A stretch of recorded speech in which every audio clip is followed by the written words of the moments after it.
Bonjour à toutes et à tous et bienvenue sur Motorsport Gigantoraptor pour ce 5e épisode sur l'Atlas de la création. Aujourd'hui, nous allons nous pencher sur plusieurs erreurs concernant nos amis les crocodiles. Les crocodiles sur les bords du Nil. Désolé, c'était plus fort que moi.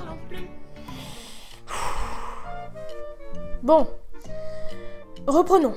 Page 546, Aruniaya nous présente une photo de crocodile asiatique vieux d'apparemment 100 millions d'années. La taille qui lui est attribuée est de 76 cm. Or, le plus petit crocodile actuel mesure 1,50 m à sa taille adulte. Il s'agit du crocodile nain ou crocodile à front large pour certains. Bien sûr, il se peut que des crocodiles mesurant 76 cm aient existé dans le passé. Ou alors, il s'agit peut-être d'un animal juvénile. Moi, je trouve qu'il ne ressemble pas à un crocodile. Regarde son crâne, on dirait un gavial. Très bonne remarque en effet, mais avant toute chose, comment faire la différence entre un crocodile et un gavial? Les deux appartiennent à l'ordre des crocodiliens, regroupant notamment les alligatoridés. Cet ordre... C'est trop lent! Julien, Oui. donne-nous une définition simple. Ok, alors voilà, dans l'ordre des crocodiliens, il y a les alligators, les crocodiles et les gavials. Après, je ne sais plus. Parfait. c'est bon? Je peux reprendre s'il vous plaît? Ok. Bon, reprenons. Revenons à la page 546. Aruniaya se sert de la photo du prétendu crocodile asiatique afin de prouver que les crocodiliens existaient déjà il y a 100 millions d'années. Et le sarcodicus, c'est pas un crocodilien? Et non, c'est un crocodiliforme, pas un crocodilien. Le crocodile vieux de 100 millions d'années n'a donc jamais existé. Un peu comme l'ours et le tigre du Crétacé dans le premier épisode. Exactement, tu as tout à fait raison. Maintenant, examinons le texte en plusieurs parties, car croyez-moi, il y a du lourd, du très très lourd. Commençons par la première phrase. Les crocodiles ont laissé beaucoup de fossiles. La forme de leur corps est apparue de façon soudaine et totalement accomplie.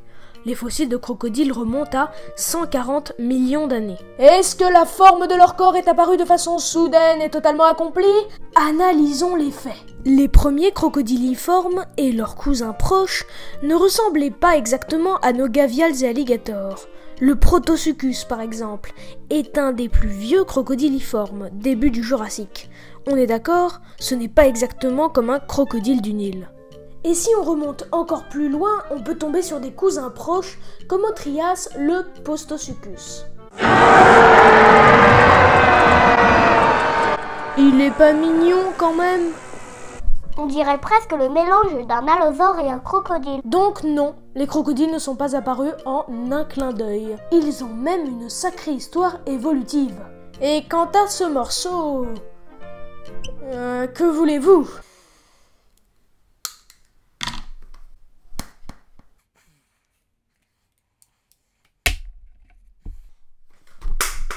Analysons maintenant la deuxième phrase. Ils ont traversé les temps sans subir aucun changement.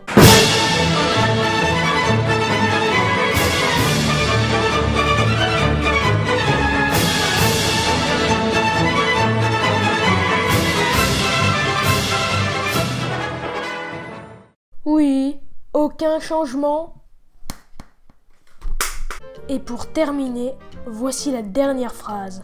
Il n'existe aucune différence entre le crocodile de 100 millions d'années sur l'illustration et ses équivalents vivants actuels. Bon, déjà, si l'animal présent sur l'illustration est vieux de 100 millions d'années, alors ce n'est pas un crocodile. Et puis... bah, il y a une différence quand même. Je ne sais pas moi, la forme du crâne, la taille, le fait que ce ne soit pas un crocodile peut-être. Calme-toi, Giganto, l'épisode est terminé. C'est fini pour cette semaine. Je me sens mieux tout d'un coup. Merci d'avoir regardé, j'espère que ce travail vous aura intéressé. N'hésitez pas à partager la vidéo si vous l'avez appréciée et à faire des suggestions dans les commentaires.